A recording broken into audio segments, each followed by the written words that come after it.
Conta um Conto apresenta de Arthur Clarke, Os Pastos Submersos.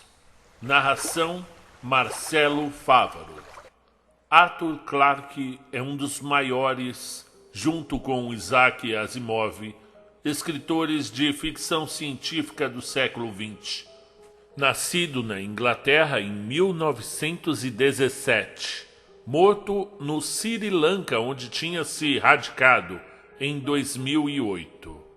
Foi um grande autor de ficção científica, conhecido principalmente pela sua obra que deu origem ao filme 2001, Uma Odisseia no Espaço.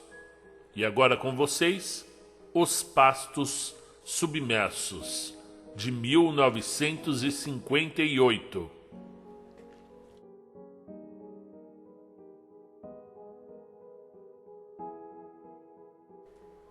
Eu escrevi o conto The Deep Range em 1954, muito antes do quase obsessivo interesse atual pela exploração e pela prospecção dos oceanos. Um ano depois, fui a Great Barrier Reef, a grande barreira dos recifes, tal como expliquei em A Costa de Coral. Aquela aventura me deu ímpeto e dados para ampliar o conto em uma novela do mesmo título. Eu terminei depois de fixar residência no Ceilão, hoje Sri Lanka. E por essa razão, eu nunca voltei a publicar o conto original em nenhuma das minhas coleções.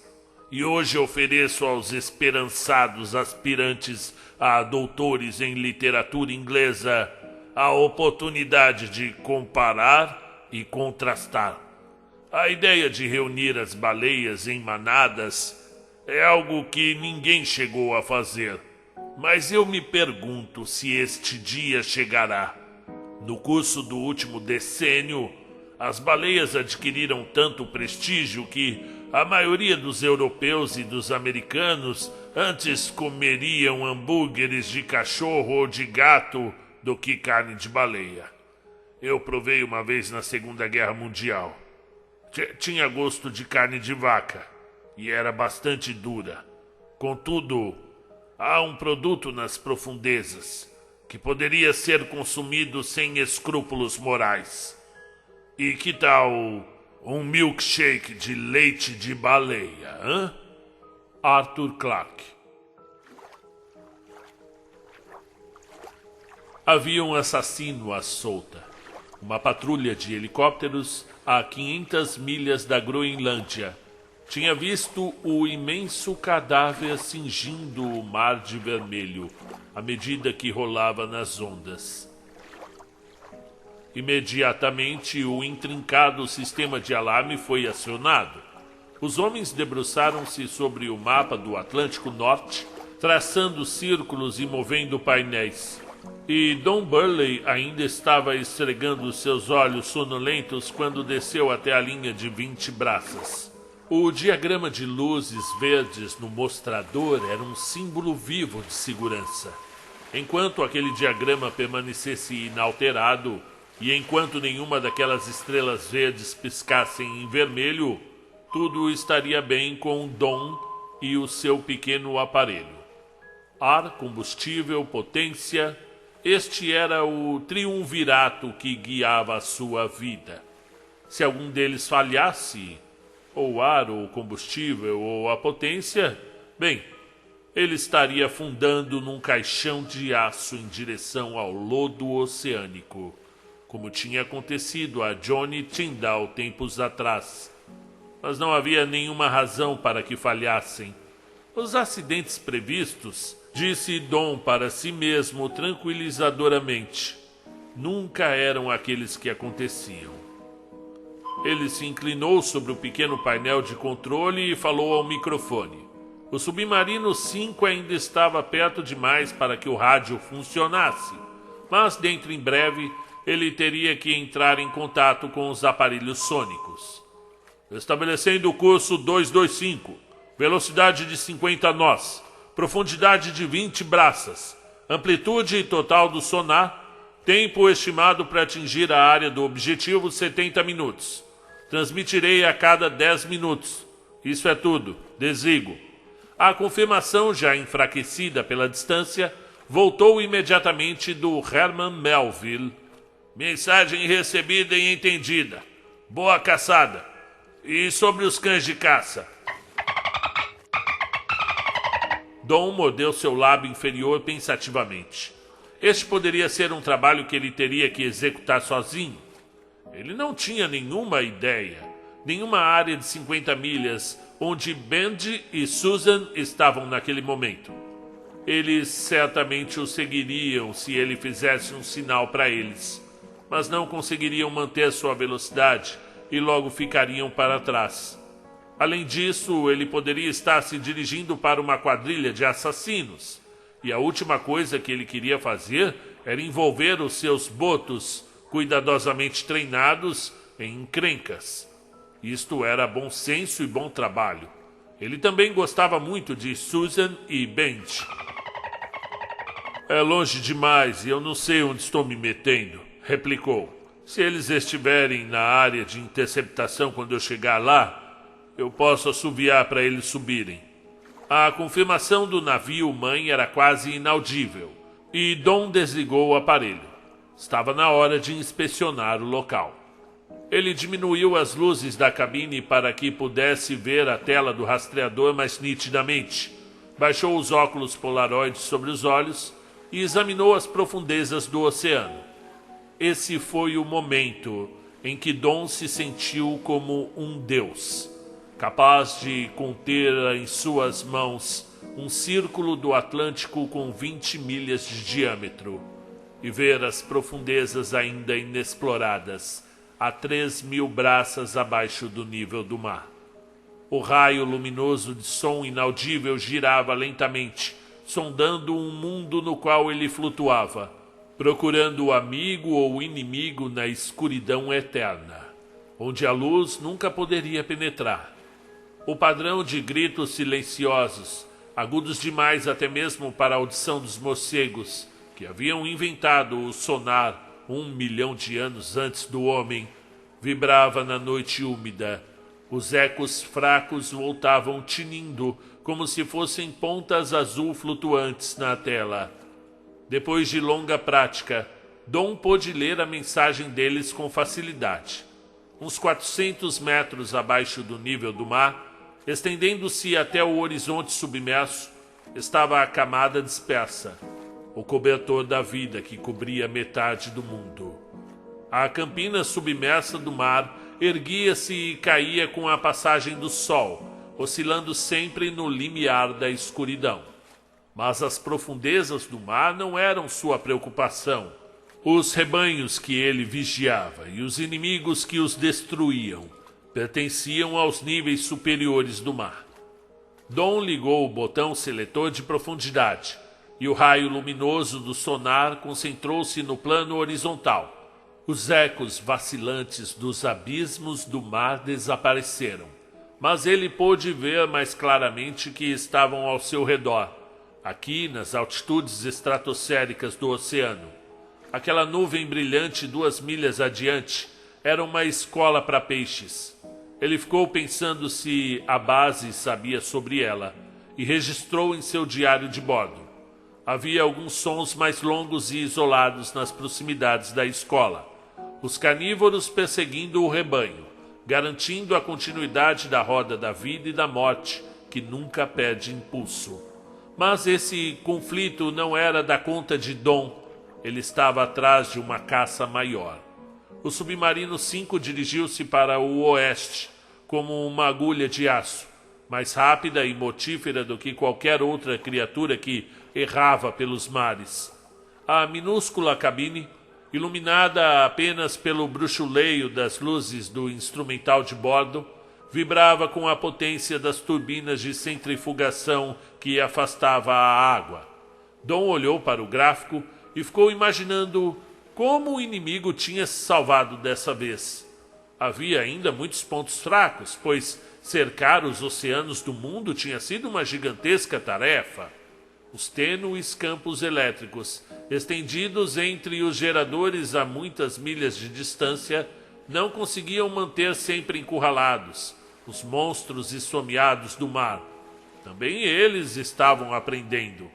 Quando as cercas fossem abertas, eles escapariam algumas vezes com as baleias e fariam estragos antes que fossem descobertos. O receptor de longo alcance soava melancolicamente, e Dom mudou para transcrever. Não era prático enviar um discurso de qualquer distância através de um raio luminoso ultrassônico, e o código voltou à sua função. Dom nunca tinha aprendido a decifrá-lo de ouvido, mas a fita de papel que saiu da fenda tirou-o do apuro. Helicóptero informa escola. 50 a 100 baleias a 95 graus, rede referência X18647, Y438034. Movendo-se a toda velocidade. Melville, desligo. Dom começou a ajustar as coordenadas na grade de plotagem e então viu que não era mais necessário. No canto extremo de sua tela apareceu uma flotilha de estrelas meio apagadas. Ele alterou ligeiramente o curso e seguiu na direção do rebanho que se aproximava. O helicóptero estava certo. Eles estavam se movendo muito rápido. Dom sentiu uma crescente excitação, porque isto podia significar que eles estavam fugindo e atraindo os assassinos para sua direção. Na velocidade em que estavam, ele estaria entre eles em 5 minutos. Dom cortou o motor e sentiu a tração da água puxando-o para trás, fazendo-o parar repentinamente. Dom Burley, um cavaleiro de armadura, sentou-se em seu pequeno quarto parcamente iluminado a 15 metros abaixo das ondas claras do Atlântico, testando suas armas para o combate, que estava para se desenrolar. Nestes termos de suspense, antes de começar a ação, sua mente rápida geralmente explorava tais fantasias. Ele sentiu uma certa afinidade com todos os pastores que tinham vigiado seus rebanhos em eras passadas. Ele era Davi entre as colinas antigas palestinas, alerta contra os leões da montanha que devorariam-se carneiros. Mas, muito perto do tempo e no espírito, estavam os homens que conduziriam os grandes rebanhos de gado nas planícies americanas apenas há algum tempo atrás. Eles teriam entendido o seu trabalho, embora seus instrumentos parecessem mágicos para eles. O diagrama permanecia o mesmo, apenas a escala tinha se alterado. Não fazia grande diferença o fato de que os animais que Dom vigiava pesassem umas 100 toneladas e pastassem nas savanas sem fim do mar. A escola estava agora a menos de 2 milhas de distância, e Dom verificou que o círculo contínuo do seu rastreador concentrava-se no setor à sua frente. O quadro da tela se alterou, transformando-se numa cunha em forma de leque quando o raio luminoso do sonar começou a mover-se rapidamente de um lado para o outro. Agora ele podia contar cada baleia na escola e até mesmo fazer uma boa estimativa do seu tamanho. Com o olhar prático, ele começou a procurar as desgarradas. Dom nunca conseguiria explicar o que o atraiu imediatamente na direção daqueles 4 ecos na extremidade sul da escola. Era verdade que eles estavam um pouco afastados do resto, mas outros tinham ficado bem atrás. Existe algum sexto sentido que um homem adquire quando fica olhando por muito tempo numa tela de sonar. Algum pressentimento que lhe permite extrair algo mais de pintas em movimentos do que o direito que ele tem de fazê-lo. Inconscientemente, Dom ligou o controle que acionaria as turbinas. O submarino 5 estava começando a se mover quando atrás 3 ruídos surdos e pesados ressoaram no casco, como se alguém estivesse batendo na porta da frente e pedindo para entrar. Com a breca, disse Dom. Como vocês chegaram até aqui? Ele não se deu ao trabalho de ligar a TV. Ele conhecia o sinal de band em qualquer parte. Os botos deviam estar na região e o localizaram antes mesmo que ele desse o toque de caçada. Pela milésima vez, ele ficou maravilhado com a existência e lealdade deles. Era estranho que a natureza tivesse pregado a mesma peça 2 vezes, na terra com o cachorro e no oceano com o golfinho. Por que estes encantadores animais marinhos gostavam tanto do homem, a quem eles deviam tão pouco? Isto fazia a gente sentir que a raça humana, afinal, valia alguma coisa. Se conseguia inspirar uma tão desinteressada devoção. É sabido há séculos que o golfinho era, pelo menos, tão inteligente quanto o cão e podia obedecer ordens verbais bastante complexas.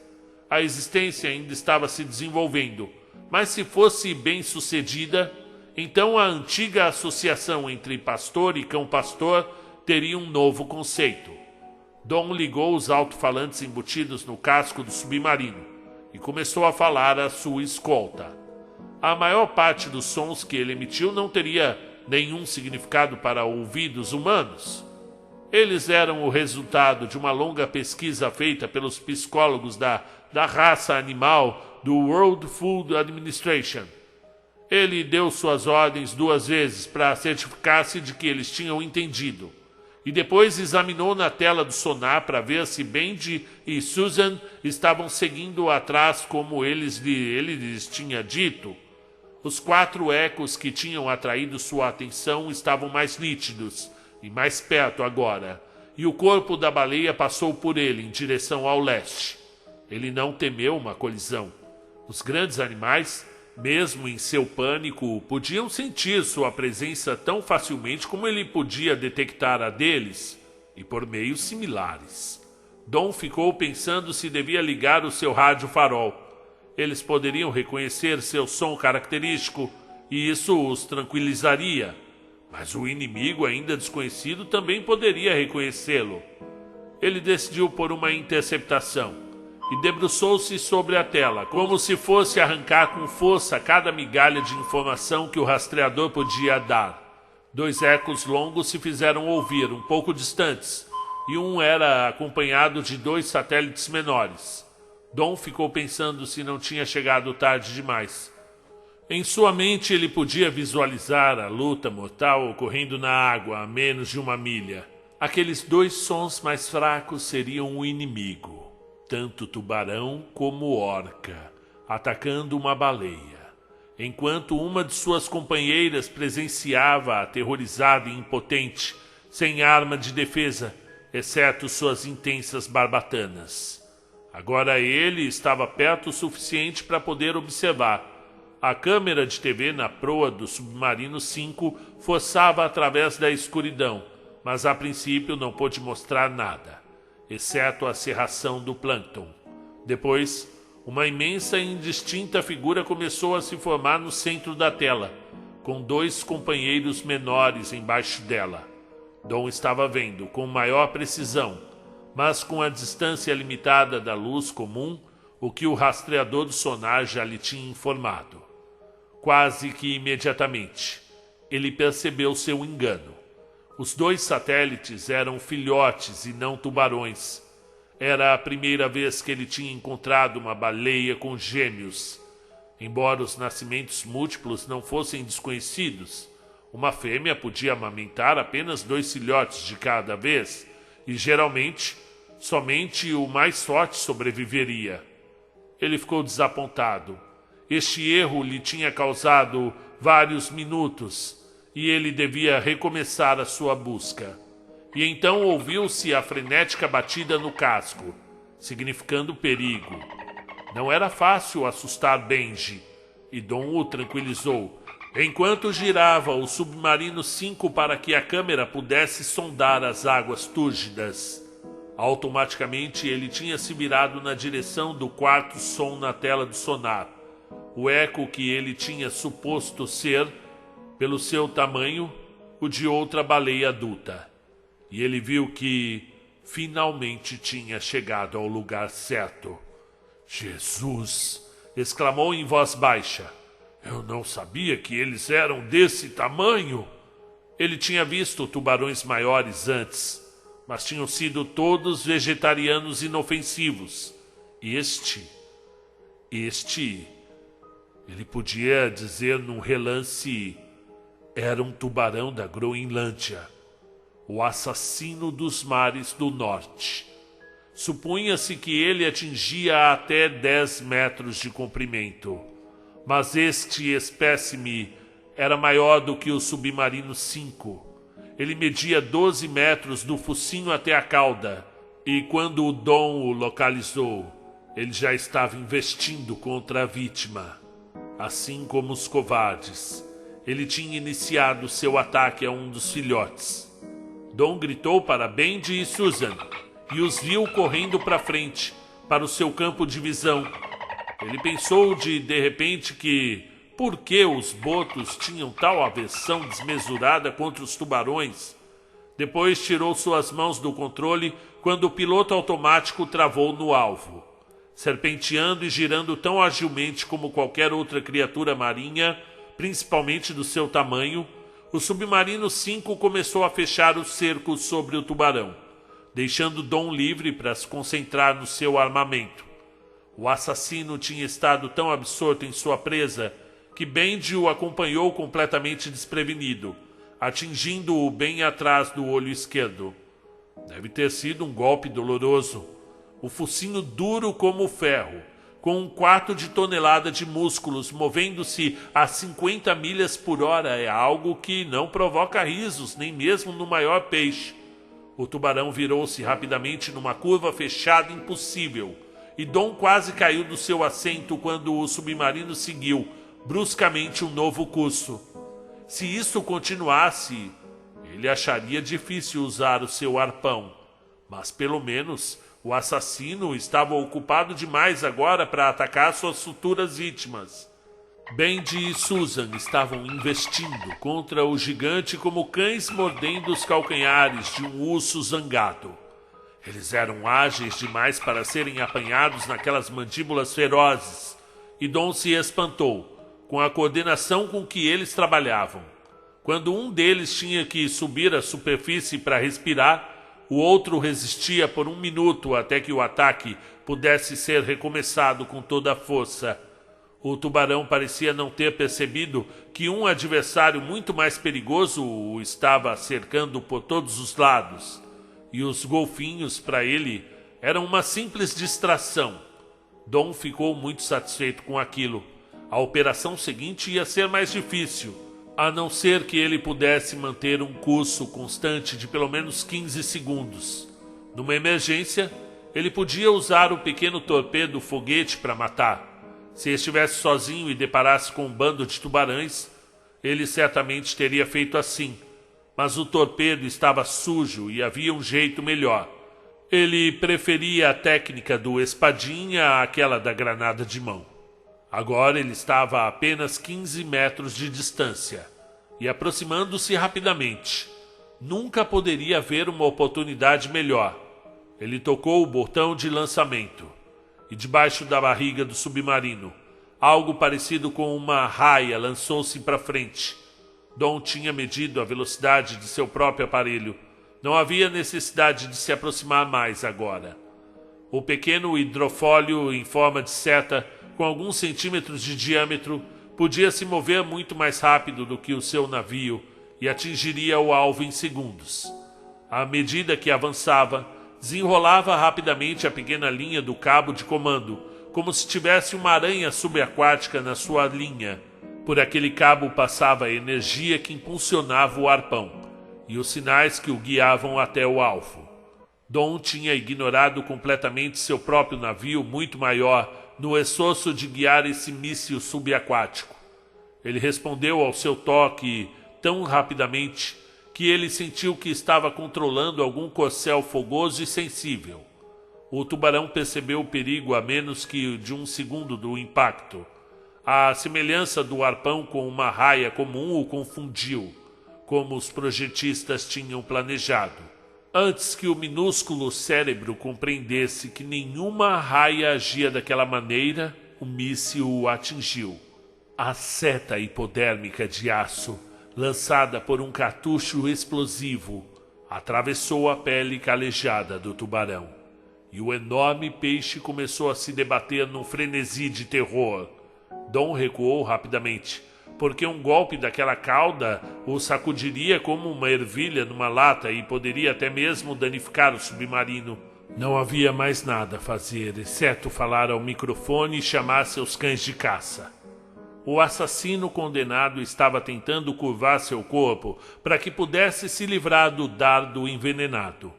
Dom tinha agora enrolado o arpão dentro de seu esconderijo, satisfeito por ter recuperado o míssil intacto.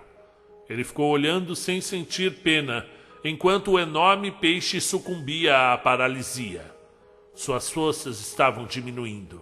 Ele nadava desnorteado, para frente e para trás, e uma vez Dom teve que desviar para o lado rapidamente para evitar uma colisão. Quando ele perdeu o controle da flutuação, subiu à superfície. Dom não se deu ao trabalho de seguir. Aquilo podia esperar até que ele tivesse resolvido um assunto mais importante. Ele achou a fêmea e seus 2 filhotes a menos de 1 milha de distância e examinou-os cuidadosamente. Não estavam feridos. Então não havia necessidade de chamar o veterinário em seu submarino altamente especializado e manobrado por 2 homens, que podia tratar de qualquer crise cetalógica, desde uma dor de estômago a uma cesariana. Dom anotou o número da mãe, marcado bem atrás das barbatanas. Os filhotes, como era óbvio pelo seu tamanho, eram dessa estação e ainda não tinham sido marcados. Dom ficou observando por um instante. Eles não estavam mais alarmados e uma olhada no sonar tinha mostrado que a escola inteira tinha cessado sua fuga provocada pelo pânico. Ele se indagou como é que elas sabiam o que tinha acontecido. Muito se tinha aprendido sobre a comunicação entre baleias, mas muita coisa ainda era um mistério. Espero que aprecie o que eu fiz por você, minha senhora, ele murmurou. Depois, considerando que aquelas 50 toneladas de amor materno eram uma visão que inspirava respeito, ativou seus tanques e emergiu. Estava calmo. Então ele abriu a câmara de compressão e colocou sua cabeça do lado de fora da pequena torre cônica. A água estava apenas a alguns centímetros abaixo do seu queixo, e de vez em quando uma onda fazia um grande esforço para afundá-lo.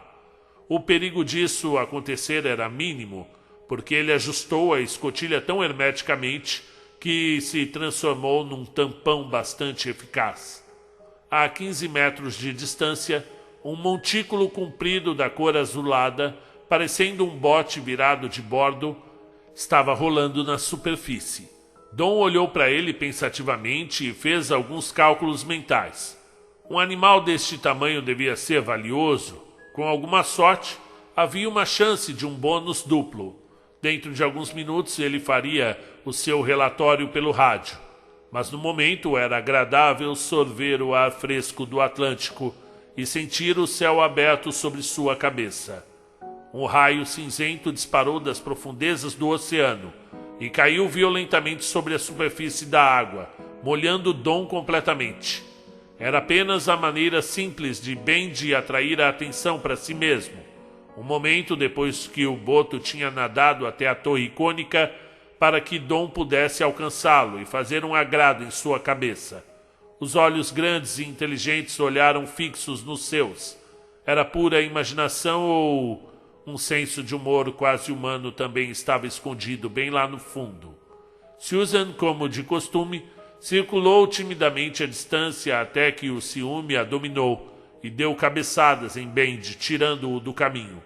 Dom distribuiu carícias imparcialmente e desculpou-se por não ter nada para lhes dar. Ele prometeu compensar o esquecimento tão logo que voltassem ao Herman Melville.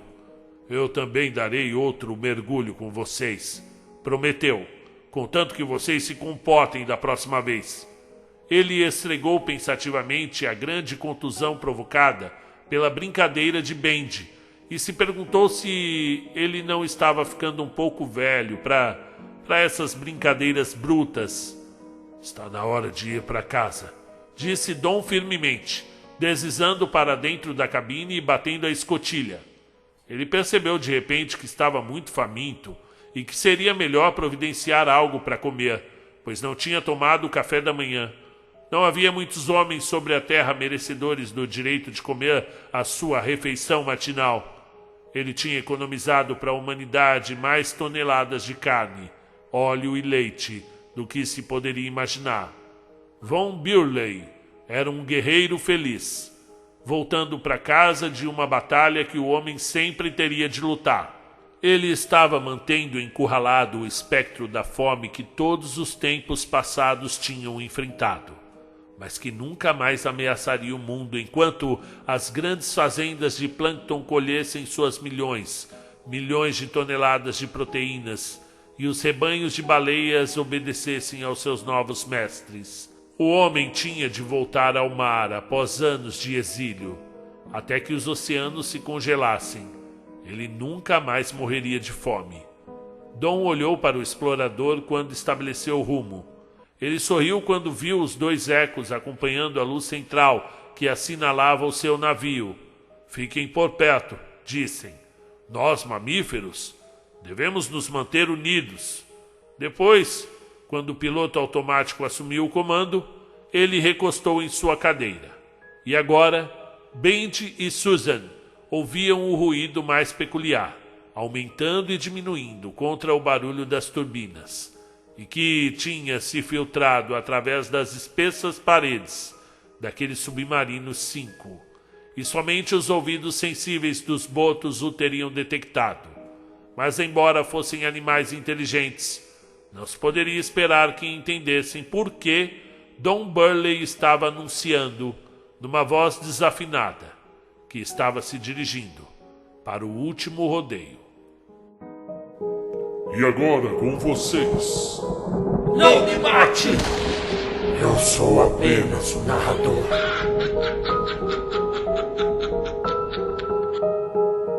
Então é isso. O que Arthur Clarke aqui imaginou quando ele, no início, aí, falou sobre o milkshake de leite de baleia, é que em algum determinado momento nós teríamos fazendas ou grandes criações, não de gados, mas de baleias, e que eventualmente seríamos obrigados a contratar submarinos possantes ali para cuidar do gado, né, para protegê-los das raposas, que seriam os enormes tubarões assassinos. E eu achei bem interessante, diferente, né? Sobretudo a parte que ele adestra botos para serem seus cães de guarda. É uma metáfora interessante de como seria a vida transportada do meio rural para o meio dos oceanos, com os seus boiadeiros, seriam baleeiros. Que achou do conto? Comenta aí, eu quero saber sua opinião, até para saber se eu continuo contando o Arthur Clarke ou eu vou para outras pastagens. Vocês terão de aceitar a minha palavra de que eu não estou inventando. Conta um Conto apresenta de Arthur C. Clarke. Ódio. Narração Marcelo Fávaro. Esta vai ser inverossímil para um conto de ficção. E como eu disse, vocês terão que aceitar a minha palavra de que eu não estou inventando. Como quase havia esquecido a origem da história, até que eu peguei meus amarelados blocos de nota, ainda me sinto um pouco incrédulo. Em fevereiro de 1960, 30 anos antes da impressão dessas palavras, o distinto produtor de cinema William McKitch pediu-me que escrevesse um script para O Mar e as Estrelas. Isto foi 2 anos antes que o Sputnik, o 1, inaugurasse a era espacial, que foi em outubro de 1957. Nenhum ser humano ainda havia viajado além da atmosfera, e apesar de Laika e outros astronautas animais, em alguns círculos ainda se duvidava de que fosse possível a sobrevivência prolongada em gravidade nula. Na época, bem, é claro que nós não sabíamos. Yuri Gagarin já estava se preparando para o primeiro voo orbital. Foi no dia 12 de abril de 1961. E Bill e eu estávamos totalmente seguros de que a primeira pessoa no espaço seria um russo. E achamos que seria um filme fantástico se a cápsula afundasse na Great Barrier Reef e fosse descoberta com o tripulante preso e vivo por um mergulhador que... Não, eu não quero antecipar a história. Nada resultou do script do filme, que é o que acontece a 99% deles. Contudo, achei que a ideia era demasiado boa para ser desperdiçada, e no mês seguinte escrevi um conto dele. A revista UFO publicou em novembro de 1961, intitulando-a Ao Final da Órbita. Eu prefiro, sinceramente, o título original. Tem mais apelo. Quase ao mesmo tempo conheci o primeiro homem que entraria em órbita. Uma das coisas que possuo e que mais aprecio é a autobiografia de Gagarin, com esta dedicatória: recordação do nosso encontro no Ceilão, dia 11 de dezembro de 61. Anos mais tarde, em Star City, estive no gabinete de Gagarin, tal como ele o havia deixado antes daquele voo fatal de treinamento, com o relógio na parede parado no momento de sua morte. Quando nos conhecemos, Bill McKidd acabava de produzir o filme definitivo sobre a catástrofe do Titanic, A Night to Remember. O tema o interessava porque, quando garoto, havia presenciado o lançamento do navio. Mais tarde fez um decidido, porém vão, esforço para levar à tela o naufrágio no mar Selenita. Por não poder filmar operações submarinas na Lua, voltou à Terra com o ataque da Armada Britânica contra o encouraçado Tirpitz. Também usou o Ceilão, onde havia trabalhado em um banco nos anos 30, como cenário de The Beachcomber, um conto de Somerset Maugham, da época colonial, protagonizado por Robert Newton, o único filme, disse-me Bill, em que Bob esteve sereno quase o tempo todo. Bem, todos esses assuntos podem parecer um pouco irrelevantes, mas não são, porque o homem que havia observado o lançamento do Titanic em 1910 e poderia ter me pescado antes de Stanley Kubrick estava acabando de entrar no meu gabinete com o primeiro volume da sua autobiografia. E eu estou quebrando uma das minhas regras mais severas ao escrever uma introdução. Mas ainda não terminei. Uma semana depois que Bill McKidd abandonou o Colombo, viria o homem que filmaria a final, Batam na Madeira, o naufrágio no mar Selenita, para discutir operações de salvamento na Lua. E para tornar as coisas ainda mais complicadas, estou trabalhando em uma novela sobre o centenário do Titanic. É que se aproxima rapidamente o ano de 2012. Falei dele uma vez em Regresso a Titã, mas agora Robert Ballard e a sua equipe o redescobriram. Então é hora de voltar aos Grand Banks. Vamos à história? Tibor não viu.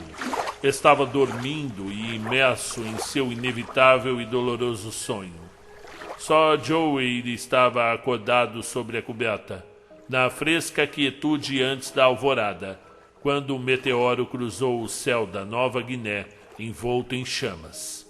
Olhou como subia pelo firmamento até que passou diretamente por cima, seguindo as estrelas e arrojando sombras velozes sobre a abarrotada coberta.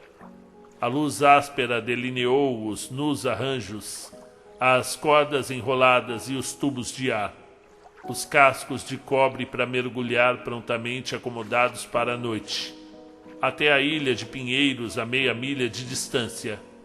Ao afastar-se para o sudoeste, sobre a vacuidade do Pacífico, começou a desintegrar-se. Estalou em glóbulos incandescentes que arderam, deixando um rastro de fogo através de um quarto de céu. Já se apagava quando desapareceu da vista, mas Joey não viu o fim. Ardendo furiosamente, o meteoro afundou no horizonte, como se quisesse lançar-se contra a cara do sol já oculto. Se a cena era espetacular, o silêncio em troca era enervante. Joey esperou e esperou e esperou, mas nenhum som chegou do céu. Quando minutos mais tarde escutou um súbito chapinho no mar, perto dele, teve um involuntário sobressalto. Logo se amaldiçoou por assustar-se de um peixe-raia. É um peixe enorme, sem embargo, para fazer tanto ruído quanto saltava. Não ouviu mais ruídos e logo voltou a dormir. No estreito beliche, à popa do compressor de ar, Tibor não escutou nada. Dormia tão profundamente logo depois da jornada de trabalho que quase não ficavam energias para os sonhos. E quando os sonhos vinham, não eram os que ele queria. Nas horas de escuridão, sua mente dava voltas no passado e nunca descansava entre lembranças do desejo. Tinha mulheres no Sydney, em Brisbane e Darwin e a Ilha Quinta-feira, mas em sonhos, nenhuma. Tudo o que recordava ao despertar na fétida quietude da cabine era o pó e o fogo e o sangue quando os tanques russos entraram em Budapeste. Seus sonhos não eram de amor, eram somente de ódio. Quando Nick o sacudiu para despertá-lo, estava se esquivando aos guardas da fronteira austríaca. Demorou alguns segundos para percorrer 16.000 quilômetros até a grande barreira de Recifes. Logo bocejou, apartou as patadas às baratas que lhe roçavam os pés e desceu do beliche. O café da manhã, é óbvio, era o mesmo de sempre. Arroz, ovos de tartaruga e carne enlatada. Tudo baixado com chá forte e adocicado. A única virtude da cozinha de Joey era a abundância. Tibor estava acostumado à dieta monótona. Quando retornava à terra, se ressacia dessa e de outras privações. Logo o sol aparecia no horizonte quando já os pratos estavam empilhados no pequeno fogão e o lugre ficou em movimento. Nick parecia alegre quando tomou o leme e se afastaram da ilha. O velho pescador de pérolas tinha todo o direito a está-lo, pois a zona em que trabalhavam era a mais rica que Tibor já tinha visto. Com sorte encheriam a adega em 1 ou 2 dias e navegariam de retorno à ilha quinta-feira, com 0,5 tonelada de valvas a bordo. E logo, com um pouco mais de sorte, poderia abandonar esse pestilento e perigoso trabalho para voltar para a civilização. Não é que lamentasse. O grego o tinha tratado bem e havia encontrado algumas pedras boas ao abrir as valvas. Mas agora compreendia, logo depois de 9 meses nos Recifes, porque o número de mergulhadores brancos podia contar-se com os dedos de uma mão. Os japoneses, os havaianos e os ilhéus podiam suportá-lo, mas não os europeus. O motor diesel tossiu, calou e o Arafura se deteve. Estavam a umas 2 milhas da ilha, que se estendia verde e chata sobre a água, embora bruscamente delimitada pela estreita franja de praia deslumbrante. Não constituía mais que uma anônima faixa rodeada de um bosquezinho, e seus únicos habitantes eram miríades de estúpidos pássaros que perfuravam o chão brando e enchiam a noite de espanto com os seus ruídos agourentos. Falou-se pouco enquanto os 3 mergulhadores se vestiam. Cada homem sabia o que tinha que fazer e não perdia tempo. Enquanto o Tibor abotoava a grossa jaqueta de saja, Branco, seu ajudante, lavou a placa de revestimento com vinagre para que não se nublasse. Logo o Tibor subiu a escada de corda enquanto lhe colocavam o pesado escafandro e o cocelete de chumbo sobre a cabeça. Além da jaqueta que distribuía o peso em forma uniforme sobre seus ombros, levava as roupas de sempre. Nessas águas temperadas não eram necessários os trajes de borracha, e o escafandro atuava como um minúsculo sino de mergulhador, mantido em posição tão somente por seu peso. Em uma emergência, o portador podia, se tinha sorte, mergulhar-se fora da mesma e nadar de retorno para a superfície sem estorvos. Tibor tinha visto como se fazia e não tinha desejo algum de levar a cabo o experimento. Cada vez que chegava ao último degrau da escada, aferrando a bolsa de coleta com uma mão e a linha de segurança com a outra, o mesmo pensamento atravessava a mente de Tibor. Deixava o mundo que conhecia, mas era por uma hora ou era para sempre? Lá embaixo, no fundo do mar, estava a riqueza e a morte, e não se podia estar seguro de nenhuma. Era provável que este fosse outro dia fatigante e sem peripécias, como quase todos os dias na vida rotineira daquele mergulhador de pérolas. Mas Tibor viu morrer um de seus companheiros, quando o tubo de ar se enredou na escora do Arafura, e presenciou a agonia de outro cujo corpo se retorceu com cãibras. No mar, nada era jamais seguro ou certo. Aceitavam-se os riscos com os olhos abertos. Se perdia, servia lamentar-se. Separou-se da escada e o mundo de sol e céu deixou de existir. Desequilibrado pelo peso de seu escafandro, devia pedalar furiosamente para trás, para manter o corpo em posição vertical. Só via uma vaga bruma azul enquanto afundava-se, e esperou que Branco não largasse muito rapidamente a linha de segurança. Tragando e soprando, tratou de clarear os ouvidos ao aumentar a pressão. O direito estalou logo, mas uma penetrante e intolerável dor cresceu rapidamente no esquerdo, que o tinha incomodado durante vários dias. Trabalhosamente levou uma de suas mãos debaixo do capacete, apertou o nariz e soprou com toda a força. Houve uma súbita e silenciosa explosão em algum lugar de dentro da sua cabeça, e a dor desapareceu instantaneamente. Não teria mais problemas durante essa imersão. Tibor sentiu o fundo antes de vê-lo. Como não podia inclinar-se, a menos que se arriscasse a alagar o capacete aberto, sua visão para baixo era muito limitada. Podia olhar ao redor, mas não abaixo. O que viu era tranquilizador em sua debulhada monotonia. Uma planície lamacenta brandamente ondulada, que desaparecia da vista a uns 3 metros de distância. 1 metro à sua esquerda, um peixe diminuto mordiscava uma parte de coral do tamanho e a forma de um leque de mulher. Isso era tudo. Ali não havia beleza, nem país encantado submarino. Mas havia dinheiro, e isso era tudo o que importava. A linha de segurança deu um suave puxão e o lugre começou a deslizar para baixo, movendo-se de flanco sobre o terreno. Tibor caminhou para frente, com um passo saltitante e lento ao que o obrigavam a falta de gravidade e a resistência da água. Como mergulhador número 2, trabalhava na proa.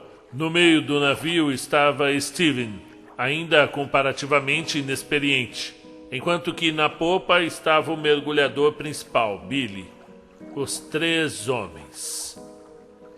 Raras vezes se viam durante o trabalho. Cada um tinha sua própria zona de busca, enquanto o Arafura deslizava silenciosamente frente ao vento. Só nos extremos de seus zigue-zagues podiam alguma vez vislumbrar-se uns aos outros, formas imprecisas que apareciam na bruma. Necessitava-se um olho treinado para distinguir as ostras sob uma camuflagem de algas e ervas. Mas frequentemente os moluscos se traíam. Quando sentiam as vibrações do mergulhador que se aproximava, fechavam-se com um estalo, e havia um momentâneo e nacarino bater de asas na escuridão. Mas ainda assim escapavam algumas vezes, pois o navio, ao mover-se, arrastava ao mergulhador antes que este pudesse recolher o prêmio, que lhe escapava por centímetros. Nos primeiros dias de aprendizagem, Tibor perdeu vários dos grandes lábios chapeados, e qualquer um deles podia conter alguma pérola fabulosa. Ou imaginou isso antes que se desvanecesse o feitiço da profissão e compreendesse que as pérolas eram tão estranhas que mais valia esquecê-las. A pedra mais valiosa que subiu foi vendida por $56, e as ostras que juntava durante uma boa manhã valiam muito mais que isso. Se a indústria dependesse das gemas e não das madrepérolas, teria quebrado anos atrás. Não havia sentido do tempo nesse mundo brumoso. Caminhava-se sobre o invisível casco de navio à deriva, com o batimento do coração do compressor de ar golpeando nos ouvidos, a névoa esverdeada movendo-se ante os olhos. A compridos intervalos encontrava-se uma ostra, a arrancava do fundo marinho e a guardava na bolsa. Com sorte, podia-se juntar um par de dúzias em cada passagem. Estava-se alerta ao perigo, mas não preocupado com ele. Os riscos reais eram coisas simples, nada espetaculares, como tubos de ar ou linhas de segurança enredadas. Não eram os tubarões, os meros, nem os polvos. Os tubarões corriam ao ver as borbulhas de ar e, em todas as suas horas de mergulho, Tibor viu só um polvo. Quanto aos meros, esses sim eram de inspirar cuidado, pois podiam tragar um mergulhador de um bocado se estivessem famintos. Mas havia poucas probabilidades de encontrá-los nessa planície plana e desolada. Não havia cavernas de coral como as que acostumavam habitar. O susto não teria sido tão grande, portanto, se essa cinzenta uniformidade não o tivesse adormecido em um sentimento de tranquilidade. Em certo momento, se viu caminhando para uma inalcançável parede de névoa que retrocedia à medida que ele se aproximava, e então, sem aviso, seu pesadelo privado o envolveu. Tibor odiava aranhas. E havia uma criatura marinha que parecia engenhar deliberadamente para aproveitar-se dessa fobia. Nunca tinha encontrado uma, e sua mente sempre afastou o pensamento de um encontro. Mas Tibor sabia que o caranguejo marinho japonês pode abranger 3 metros de ponta a ponta entre suas longas e largas patas. Se fosse inofensivo, não importava absolutamente. Uma aranha tão grande como um homem não tinha o direito a existir. Logo que viu surgir a caixa de finas patas articuladas, vinda do mundo cinzento que o rodeava, Tibor começou a gritar. Gritar com um terror incontrolável. Não recordava ter atirado da linha de segurança, mas Branco reagiu com a instantânea percepção do ajudante ideal. Com seus gritos ainda ressonando no escafandro, Tibor se sentiu arrebatado do fundo do mar, levantado para a luz e o ar e a prudência. Ao subir, viu o absurdo do seu engano e recuperou um pouco o domínio de si mesmo. Mas quando Branco lhe levantou o capacete, ainda tremia tão violentamente que transcorreu algum tempo antes que pudesse falar. Mas que demônios se passa ali embaixo? Perguntou Nick. Todo mundo abandona o trabalho cedo? Então Tibor compreendeu que não foi o primeiro a subir. Steven estava sentado no meio do navio, fumando um cigarro e com um aspecto de total indiferença. O mergulhador de popa, indubitavelmente sem saber o que acontecia, estava sendo içado por seu ajudante, pois o Arafura se deteve e todas as operações foram suspensas até que se resolvesse o problema. Há algum tipo de naufrágio ali embaixo, disse Tibor. Eu tropecei com ele. Tudo o que pude ver foi um montão de arames e varinhas. Para sua irritação e desagrado, a lembrança o fez estremecer de novo. Eu não vejo por que isso deveria te fazer tremer. Tampouco o via Tibor. Ali, na coberta alagada de sol, era impossível explicar como uma forma inofensiva vislumbrada através da bruma poderia aterrorizar a mente. Quase me enredei com ele. Mentiu. Branco me içou bem a tempo. Disse Nick, obviamente não convencido. De todo modo, não é um navio. Fez um gesto para o mergulhador no meio da nave. Steve se encontrou com uma confusão de cordas e tecidos, como nylon grosso. Sonha como algum tipo de paraquedas. O velho grego olhou com desgosto o empapado resto de seu charuto e logo o atirou pela murada. Assim que o Billy subir, vamos baixar para ver. Pode valer algo. Recorda o que aconteceu com o Joe Chambers? Tibor recordou. A história era famosa ao longo de toda a grande barreira de Recifes. Joe era um pescador solitário, que nos últimos meses da guerra encontrou um DC-3 em águas pouco profundas, a poucas milhas da costa de Queensland. Logo depois de prodígios de salvamento, sem ajuda, conseguiu romper a fuselagem e começou a descarregar caixas de ferramentas e matrizes, perfeitamente protegidas por seus envoltórios engordurados. Durante um tempo esteve metido em um florescente negócio de importação, mas quando a polícia o apanhou, revelou de má vontade sua fonte de provisões. Os policiais australianos podem ser muito persuasivos. E foi então, logo depois de semanas e semanas de exaustivo trabalho submarino, que Joe descobriu que o seu DC-3 tinha transportado, além das ferramentas que ele esteve vendendo por umas miseráveis centenas de dólares a garagens e oficinas, as grandes caixas que nunca chegou a abrir continham o pagamento de uma semana para as forças dos Estados Unidos no Pacífico, a maior parte em peças de ouro de $20. Aqui não havia tanta sorte, pensou Tibor ao afundar novamente. Mas o avião, ou o que fosse, podia conter instrumentos valiosos, e podia existir uma recompensa por seu descobrimento. Além disso, devia isso a si mesmo.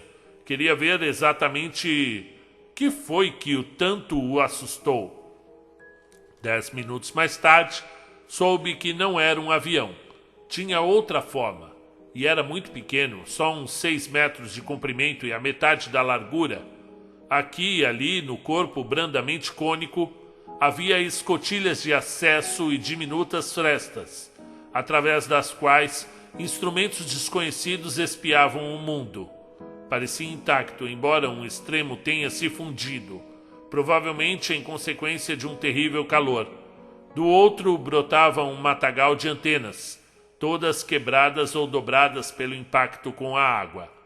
Ainda agora tinham uma incrível semelhança com as patas de um inseto gigantesco. Tibor não era tolo.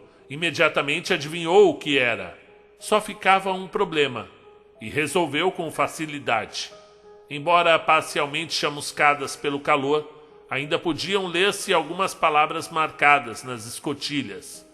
As letras eram cirílicas, e Tibor sabia suficientemente russo para compreender referências a reposições elétricas e sistemas de pressurização. É de modo que perderam o Sputnik, disse com satisfação. Não podia imaginar o acontecido. A coisa descendo muito velozmente no lugar equivocado. Ao redor de um extremo estavam os restos andrajosos das bolsas de flutuação. Tinham estalado com o impacto e o veículo afundou como uma pedra. A tripulação do Arafura deveria desculpar-se com Joey, e não tinha estado tomando grog.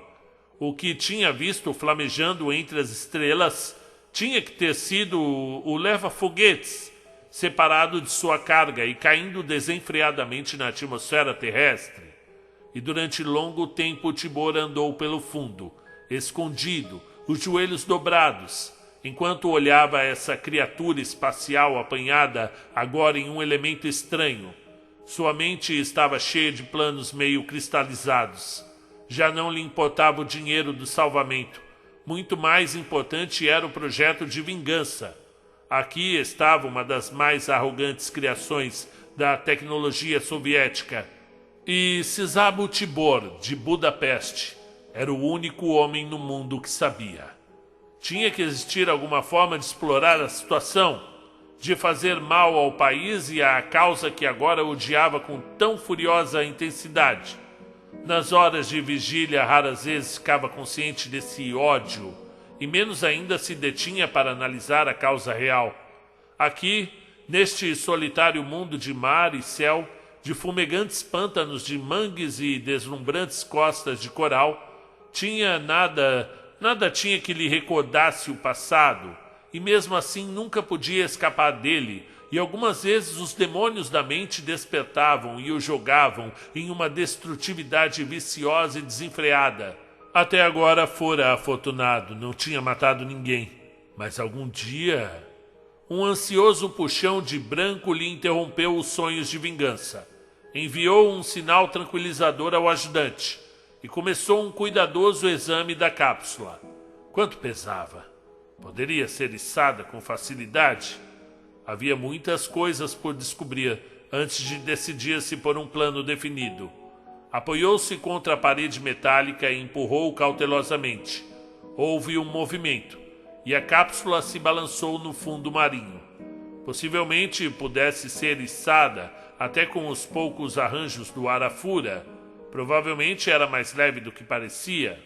Tibor apertou o capacete contra uma parte plana daquela superfície metálica e escutou atentamente. Possivelmente esperava ouvir algum ruído mecânico, como o zumbido de motores elétricos. Entretanto, o silêncio era completo. Com o cabo da faca, golpeou vivamente o metal, tratando de calcular a espessura e localizar algum ponto débil. Na terceira tentativa obteve resultados, mas não foram os que tinha previsto. Em uma furiosa e desesperada retreta, da cápsula saíram uns golpes em resposta. Até o momento, Tibor nunca sonhara que pudesse haver alguém dentro. A cápsula parecia muito pequena. Então compreendeu que tinha estado pensando em termos de aviação convencional. Aqui havia suficiente espaço para uma pequena cabine de pressão, na qual um devoto astronauta podia passar apertado umas poucas horas. Como um caleidoscópio que pode trocar completamente os desenhos em um instante, assim os planos meio formados na mente de Tibor se dissolveram e se cristalizaram logo em uma nova figura. Atrás do grosso vidro do capacete, ele passou a língua pelos lábios. Se Nick tivesse podido vê-lo nesse momento, se teria perguntado como o tinha feito antes, se seu mergulhador número 2 estava totalmente calmo. Todos os pensamentos de uma vingança remota e impessoal contra um ponto tão abstrato como uma nação ou uma máquina tinham desaparecido. Agora seria homem contra homem. Tomou seu tempo, não é assim? Disse Nick. O que encontrou? É russo, disse Tibor. Algum tipo de Sputnik. Se pudéssemos lhe passar uma corda ao redor, eu acredito que a gente consegue levantá-la do fundo. Mas é muito pesado para içá-lo a bordo. Nick mascou pensativo seu eterno charuto. O capitão estava preocupado por algo que Tibor não tinha pensado. Se realizassem operações de salvamento por ali, todo mundo saberia onde esteve navegando o Arafura. Quando a notícia chegasse à ilha quinta-feira, sua zona privada de ostras seria limpa imediatamente.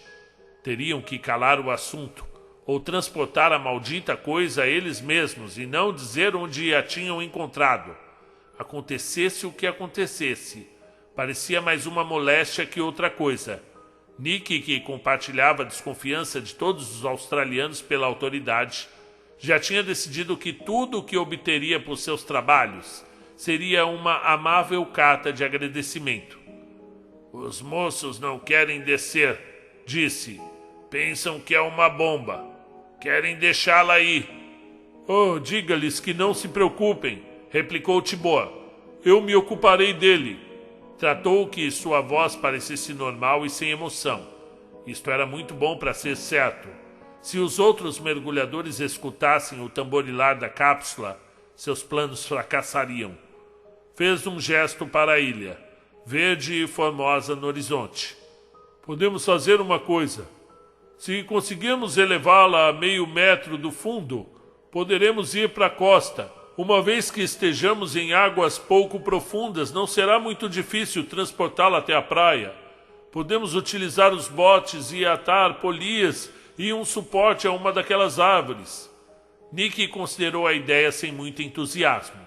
Duvidava que pudessem levar o Sputnik através dos recifes até no lado do sotavento da ilha, mas sim, estava a favor de puxá-lo para fora da zona de ostras. Sempre poderiam jogá-lo em outra parte, assinalar o lugar e ainda obter reconhecimento por isso.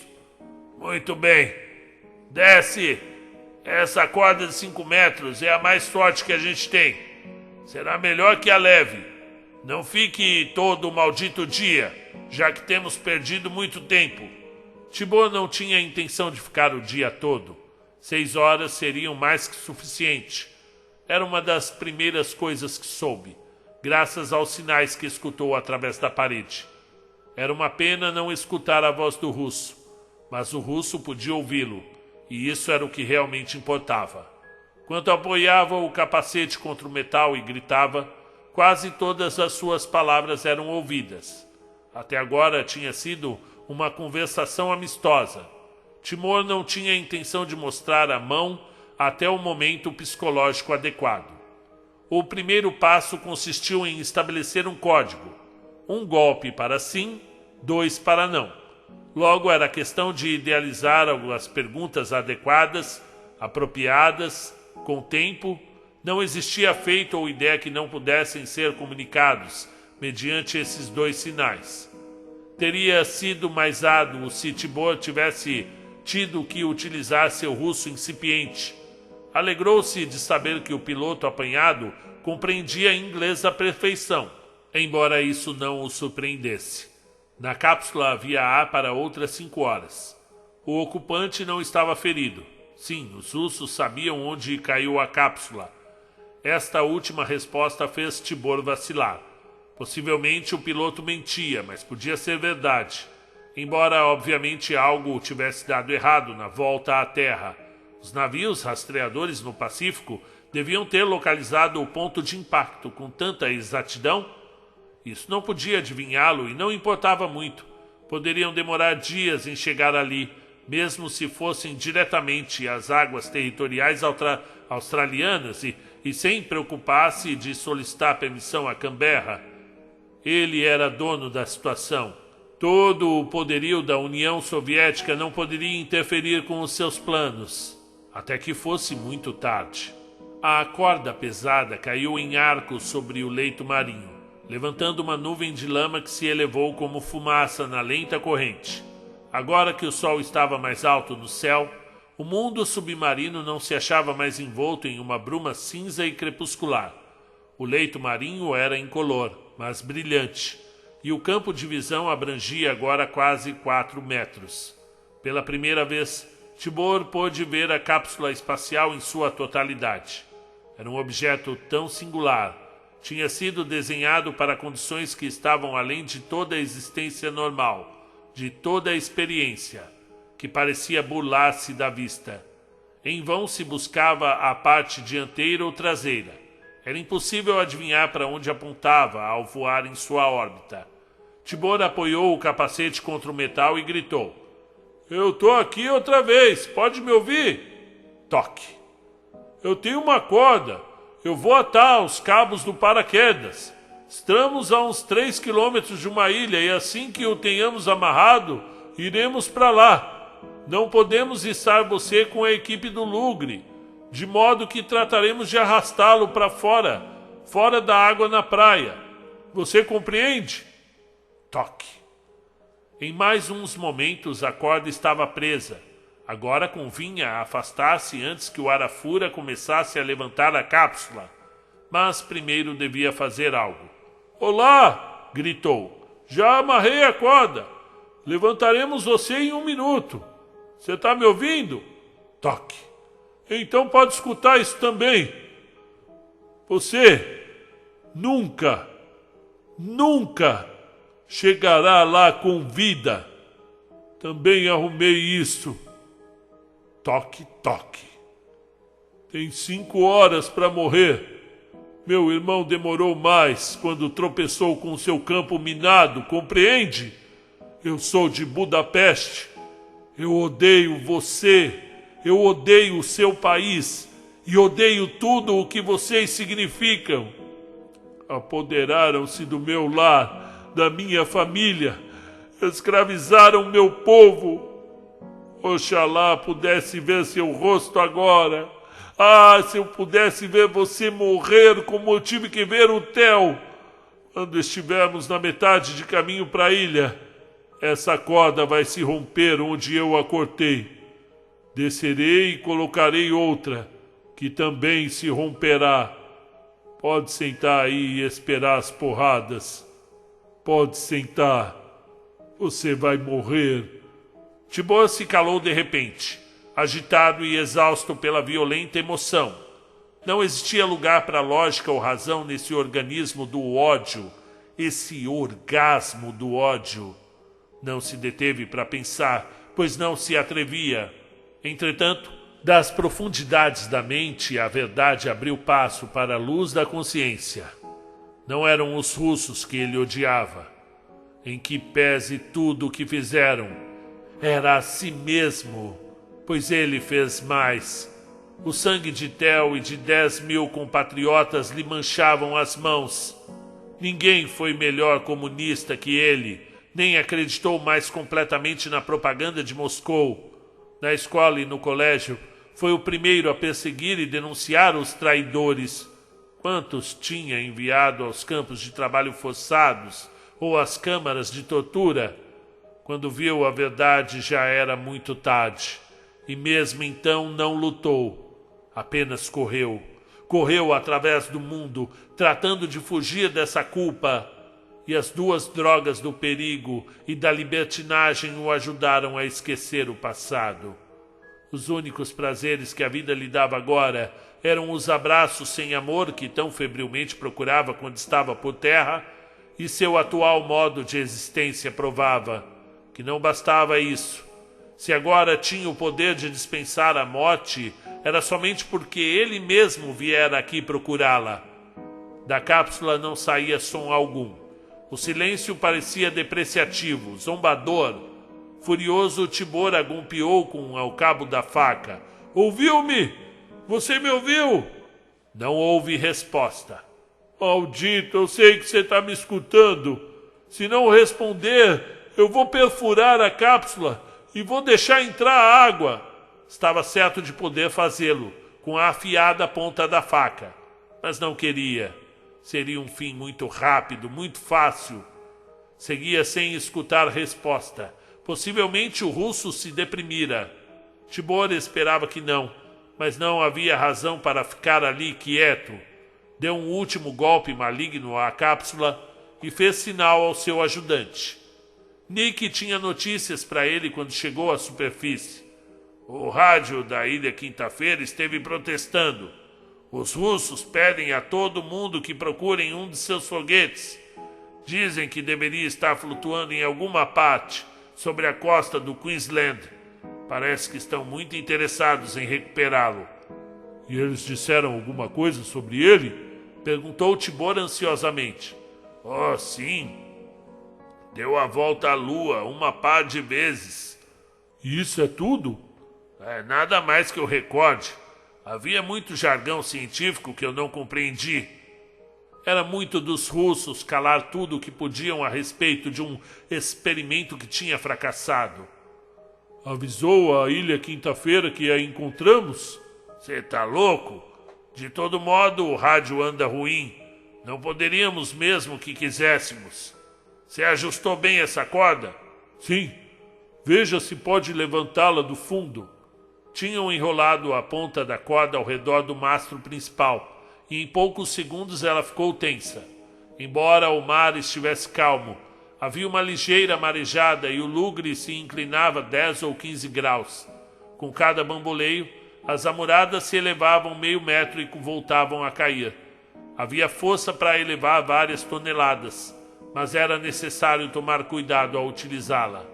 A corda vibrava, o madeiramento gemia e corria, e por um momento Tibor teve medo que a delimitada linha se rompesse muito cedo, mas resistiu, e o levaram à cápsula, levantando-a. Na segunda e terceira quebra de onda a elevaram ainda mais.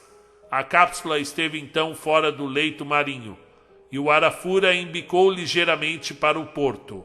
"Vamos!" disse Nick tomando o leme. "Deveríamos poder arrastá-la meia milha antes que volte a se chocar com o fundo." O lugre começou a navegar lentamente para a ilha, arrastando sua oculta carga. Ao recostar-se nos corrimões, deixando que o sol secasse a umidade da empapada vestimenta, Tibor se sentiu em paz pela primeira vez em quantos meses? Até mesmo o seu ódio deixou de arder como um fogo em seu cérebro. Possivelmente como o amor, era uma paixão que nunca podia satisfazer-se, mas no momento, ao menos, estava saciada. Sua resolução não se delimitou.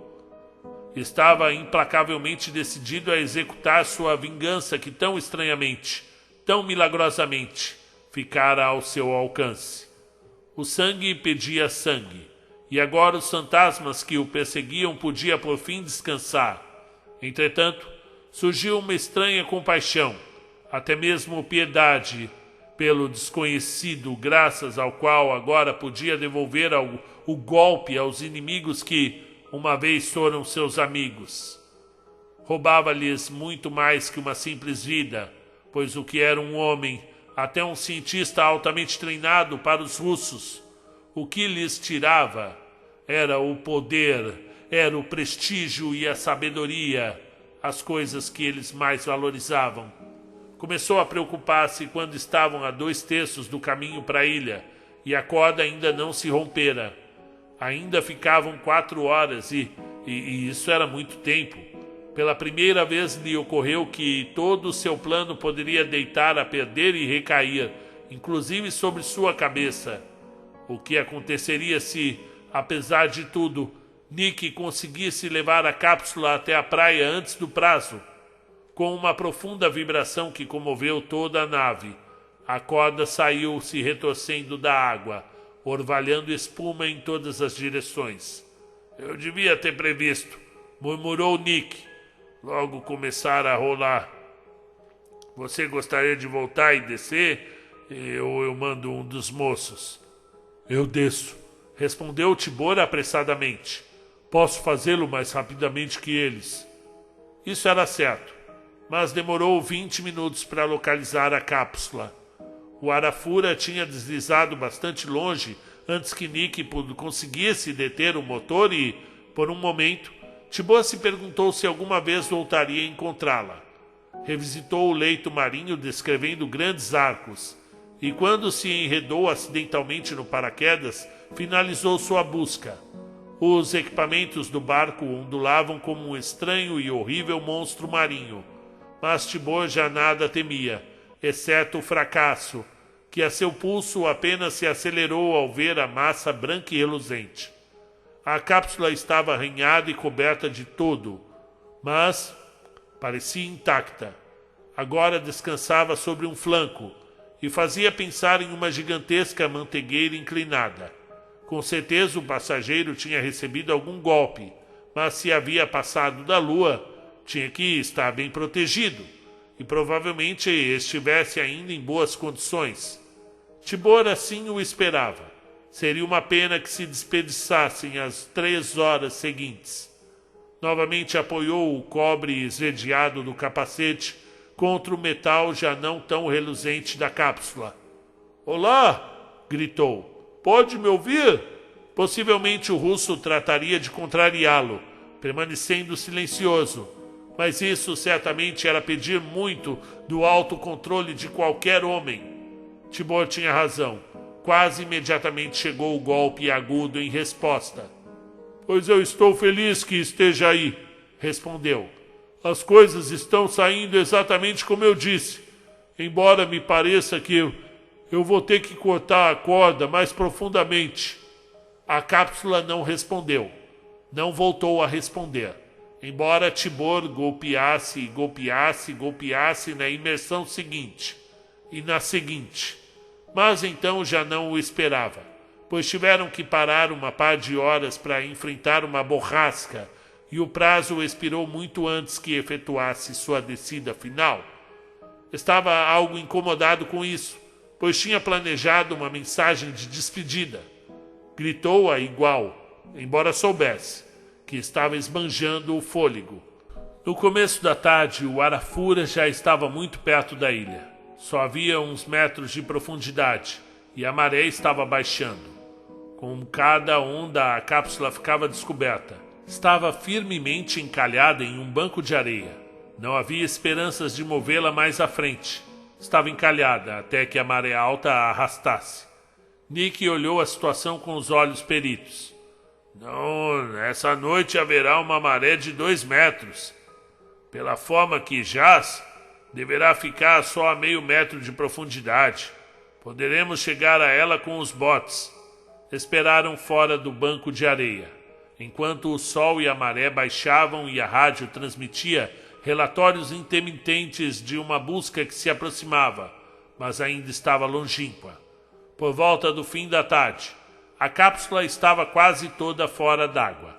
A tripulação, a contragosto, uma sensação que Tibor compartilhava com desgosto, dirigiu para ela o pequeno bote. Tem uma porta ao flanco, disse Nick subitamente. Caramba! Vocês acreditam que haja alguém lá dentro? Poderia ser, respondeu Tibor, com voz não tão firme como pensava. Nick o olhou com curiosidade. O mergulhador agira de forma estranha durante todo o dia, mas não pensava lhe perguntar o que andava mal.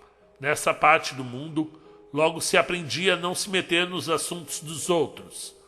O bote, balançando-se ligeiramente no mar picado, chegou ao lado da cápsula.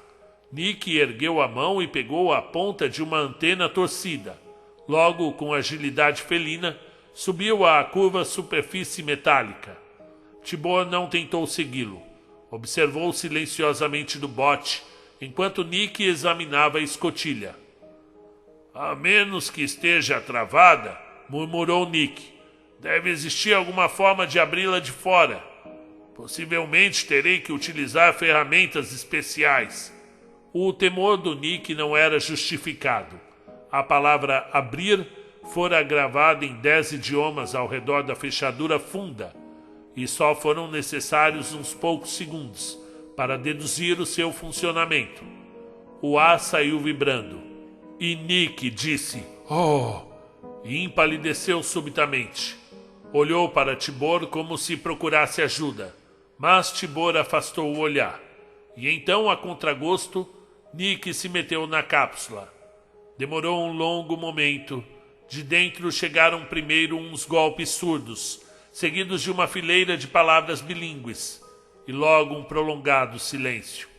Quando a cabeça do Nick apareceu pela escotilha, seu rosto curtido e bronzeado estava cinza e sulcado de lágrimas. Tibor viu esse incrível espetáculo e teve um horrível pressentimento. Algo tinha saído muito mal, mas sua mente estava muito embotada para antecipar a verdade. Logo, quando Nick depositou sua carga, não maior que uma boneca, compreendeu. Branco a pegou, enquanto Tibor retrocedia para a polpa do bote. Quando olhou tranquilo o rosto de cera, sentiu que uns dedos de gelo se fechavam, não só ao redor do coração, mas também das costas. Nesse mesmo instante, ao conhecer o preço de sua vingança, nele morreram para sempre o ódio e o desejo. A astronauta, morta. era possivelmente mais formosa na morte que na vida, embora pequena. Devia ser forte e muito bem treinada para essa missão. Estendida aos pés de Tibor, não era nem russa, nem o primeiro ser humano que viu a cara oculta da lua. Era simplesmente a menina que ele assassinara. Nick estava falando muito longe. Ela levava isto, disse com voz insegura. Tinha firmemente apertada na mão. Eu demorei um longo momento para poder tirá-la. Tibor apenas o escutou, mas nem olhou para a diminuta fita gravada na palma de Nick. Não podia adivinhar, nesse instante, além de todo o sentimento, que as fúrias dariam ainda a procuração de sua alma e que o mundo inteiro escutaria uma acusadora voz de além-túmulo, acusando-o ainda mais irrevogavelmente que a qualquer homem desde Caim. E agora com vocês. Não me mate! Eu sou apenas o narrador.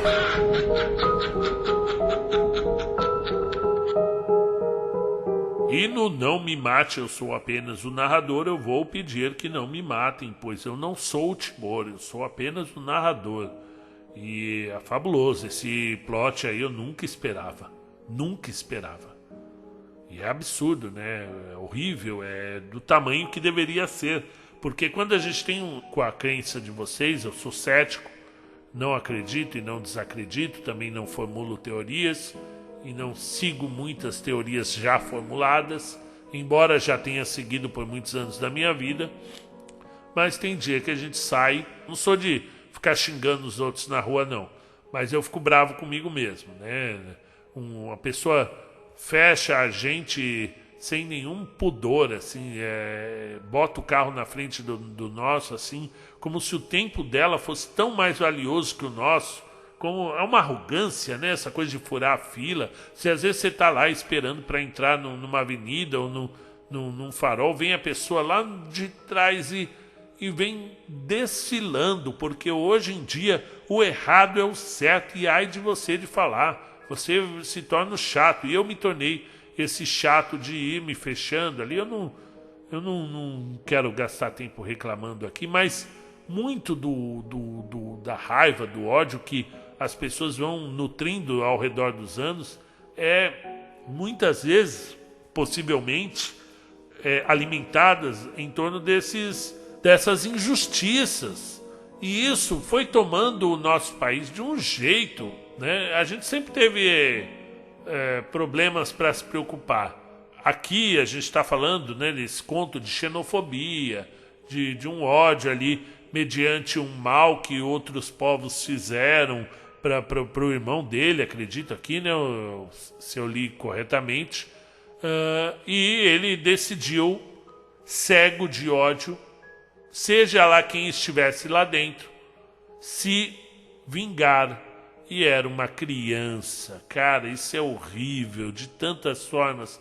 E é esse o sentimento que a literatura tem o poder de suscitar na gente. Esse asco, essa coisa de você ir dormir pensando naquele conto, de você chegar em casa e falar: amor, eu li um conto hoje horrível, terrível, de como pode chegar o ser humano na sua busca incansável pelo ódio, pela vingança, pela raiva. Então, que não alimentemos isso, já que alimentar esse tipo de sentimento te leva ao túmulo mais cedo. Você com certeza mitiga a sua saúde. E eu sou uma dessas pessoas preocupadas. Não posso ser tão nervoso assim, não. Tem que ser mais calmo, eu tenho que ser mais tranquilo, porque, gente, as pessoas caem duras aí no meio da sala de aula, no meio do trânsito. Você tem um treco aí, babau. E não é, não chegou sua hora. Não, se você tiver que ir, você vai e pronto. E o seu filho fica, as pessoas que você ama ficam. Então, não adianta alimentar esse tipo de sentimento É claro que é muito fácil falar, né? Tem pessoas que fazem terapia por anos para tentar diminuir esse sentimento de raiva, de ódio, né? Mas é sempre bom salientar que envelhece, que causa problemas no coração e que possivelmente pode abreviar a sua vida. Esse negócio de ficar xingando no trânsito, de chegar em casa e falar alto e brigar por causa de tanta coisa besta que a gente fica bravo, né? A gente fica bravo com tanta besteira. Então, controle a sua raiva. Até a próxima.